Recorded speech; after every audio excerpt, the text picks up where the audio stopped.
30শে April, গত 30শে April আমার ভাইয়ের ছেলের জন্মদিন গেছে। তো ওর খুব ইচ্ছা ছিল এবছর বাড়িতে না পালন করে কোনো রেস্টুরেন্টে এটা পালন হোক।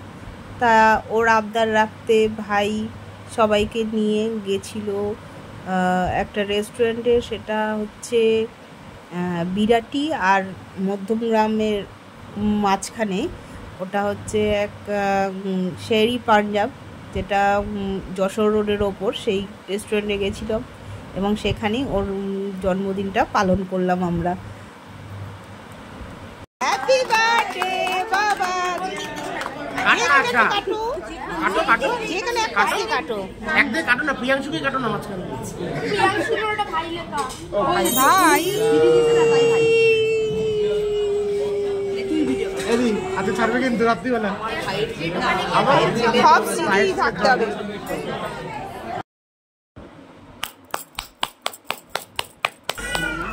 মাকে খাওয়া, বাবাকে খাওয়া। ক্ষতি নেই, খেয়ে যেতে পারবো।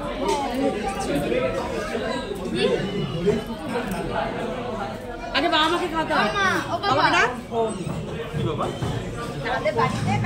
খাওয়া বাবাকে না, আগে তোরা আগে বাবা মা। এবার সবাইকে তুমি দাও। এই তুই দাদা ভাই যা, সামনে যা, আগে দাদা ভাই যা, বনু দিদি ভাই যা, সবাইকে তুলছি তো। এক এক করে সবাইকে ও কেক কিন্তু খাওয়ালো। দেখো সবাইকে একটু দাদা ভাই, দিদি ভাই, ওর কাকিমণি, কাকাই, মা, পিসিমণি, আমাকে, সবাইকে কিন্তু একটু একটু করে সবাইকে খাইয়েছে। একটু একটু করে দেখো সবাইকে খাইয়েছে। আর ওর কিন্তু খুব মজা হয়েছে এখানে এসে। ওর খুব ভালো লেগেছে যে আজকে ওর ইচ্ছাটাও পূরণ হয়েছে। ওর নতুন কাকিমণি ওকে খাওয়াচ্ছে, যার বিয়ে হয়েছে ওর জন্মদিনের 15 দিন আগেই ওর বিয়ে হয়েছে। সে শুদ্ধ ওখানে গিয়েছিল। তা ওদের একসঙ্গে সবাই মিলে খুব হই হুল্লোড় হলো। আর এরপরে তো গিফটের পালা। সব ওকে সব ওখানে সবাই গিফট দিচ্ছিল। তো গিফট পেয়েও তো খুব খুশি।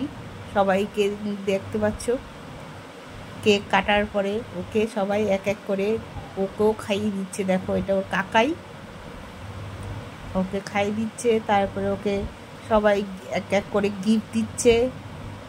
সবাই বলছে গালে লাগাবে না, সবাই এক এক করে গিফট দিচ্ছে। গিফটে ও অবাক হয়ে যাচ্ছে যে গিফটও এখানে এত মজা, ও ভাবতেই পারিনি। এরপর খাওয়া দাওয়ার পালা। আমরা খেয়ে দিয়ে ওখান থেকে রাতের ডিনারটা ওখানে করে তারপর আমরা সবাই মিলে ফিরে আসলাম। খুব মজা হলো, ওরও খুব মজা হলো।